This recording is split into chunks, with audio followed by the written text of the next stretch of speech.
وما ہوا بالہزل، قرآن کی باتیں کوئی ہنسی مذاق نہیں ہے۔ ہائے ہائے ہائے، کیسا زبردست انداز ہے، یہ کوئی مذاق کی بات نہیں ہے، بڑی سیریس چیز ہے، یہ قول فصل ہے۔ وَبِالْحَقِّ أَنزَلْنَاهُ وَبِالْحَقِّ نَزَلَ، جو سورہ بنی اسرائیل میں آتا ہے۔ قرآن پرپز کے ساتھ اتارا گیا اور یہ پرپز کے ساتھ اترا، فیصلہ کن کتاب۔ اس لیے آپ دیکھیں اس کتاب کے اندر جو کانفیڈنس لیول ہے نا سر، وہ دنیا کی کسی کتاب میں نہیں ہے۔ قرآن اگر آپ ترجمے سے پڑھیں نا تو اس کی سب سے ڈومیننٹ چیز آپ کو نظر آئے گی اس کا کانفیڈنس، کہ یہ کرو تو بچ جاؤ گے، یہ کرو گے تو مارے جاؤ گے۔ پورے اعتماد کے ساتھ بات ہو رہی ہوتی ہے، پورے پیشن کے ساتھ۔ میں نے پہلے بھی کئی دفعہ عرض کیا ہے کہ ایک امریکن یوتھ منسٹر مسلمان ہوئے، جوشوا، ان کے یوٹیوب پہ ایک ویڈیو ہے ان کے اسلام لانے کے اوپر، 1 کروڑ سے زیادہ لوگ دیکھ چکے ہیں، انگلش کے اندر ہے، آلموسٹ 1 گھنٹے کی۔ How Bible lead me to accept Islam, Bible کی وجہ سے میں کیسے اسلام تک پہنچا۔ اس میں انہوں نے قرآن حکیم کے حوالے سے ایک ورڈکٹ دی ہے کہ جب یہ میں نے کتاب پڑھی، کتاب ان کو جمعے والے دن گفٹ کی گئی تو منڈے تک وہ پوری قرآن پڑھ چکا ہوا تھا۔ سبحان اللہ کہو، تجھے پوری زندگی نہیں پڑھا پورا قرآن۔ پرپز آف لائف کی تلاش میں لوگ ہیں نا۔ وہ کہتا ہے میں تو بس جب میں نے جمعے والے دن رات کو قرآن شروع کیا تو میں نے ایک رات میں ہی اپنا دل اس کتاب کو دے دیا تھا۔ سورہ آل عمران اور سورہ نساء تک جب میں پہنچا تو اس نے کہا اس کتاب کی مجھے سب سے جو زیادہ اٹریکٹیو چیز لگی ہے وہ اس کتاب کا کانفیڈنس ہے، جس طریقے سے یہ دھڑلے کے ساتھ بات کرتی ہے کتاب، کوئی رکھ رکھاؤ نہیں ہے، سیدھی سیدھی کھری کھری باتیں، تو وہ انسان کے اوپر بڑا اثر کرتی ہے کہ اتنے کانفیڈنس کے ساتھ صرف خدا ہی بات کر سکتا ہے۔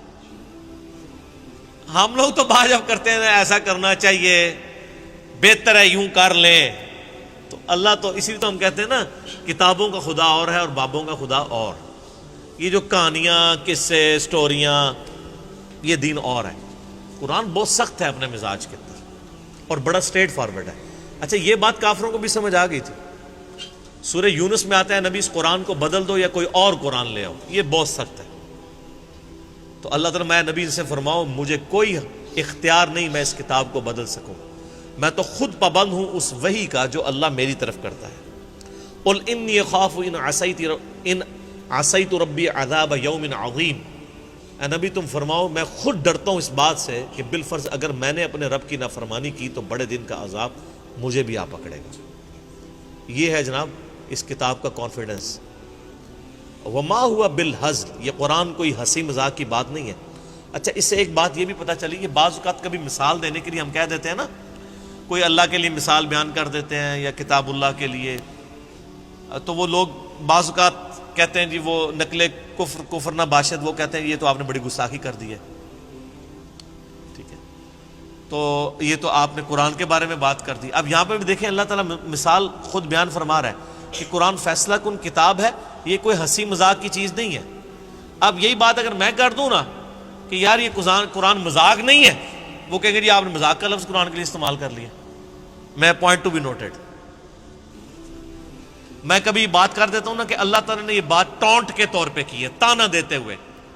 جب کافر کہتے ہیں نا اس کتاب میں یہ جو چھوٹی چھوٹی مثالیں کیوں بیان ہوئی ہیں، مکھی کی مثال ہوئی ہے، تو اللہ تعالیٰ ہمارا کہ ہمیں کوئی اس بات میں حیا نہیں ہے کہ ہم مچھر کی مثال بیان کریں یا اس سے بھی کسی حقیر چیز کی۔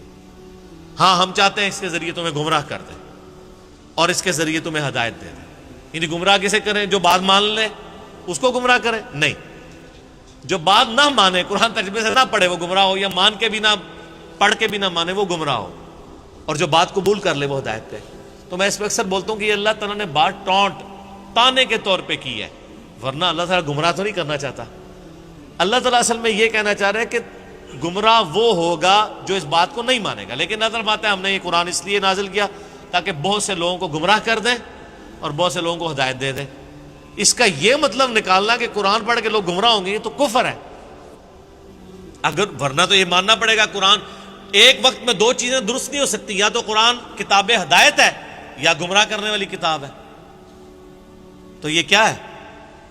کتاب ہدایت ہے، ھدی للناس وبینات من الہدی والفرقان. تو گمراہ کرنے والی کتاب نہیں، وہ بات تانے کے طور پہ، ٹونٹ کے طور پہ، یا آج ماڈرن دور میں پھکی کے طور پہ ہوئی ہے کہ ہاں ٹھیک ہے نہ مانو جاؤ دوزخ میں، اسی لیے نازل کیا تھا کہ تم دوزخ میں جاؤ. تو یہ بات اللہ تعالیٰ ٹونٹ کے طور پہ کر رہا تھا. وہ جب ہم یہ مثال بیان کرتے ہیں وہ کہتے ہیں جی او دیکھیں جی وہ اللہ تعالیٰ کے لیے لفظ استعمال کر دیا. تو یہاں قرآن کے لیے کیا لفظ استعمال ہوا ہے؟ قرآن فیصلہ کن کتاب ہے، یہ کوئی مذاق نہیں ہے. تو یہ اللہ نے یہ نہیں کہا کہ کتاب مذاق ہے، مذاق نہیں ہے.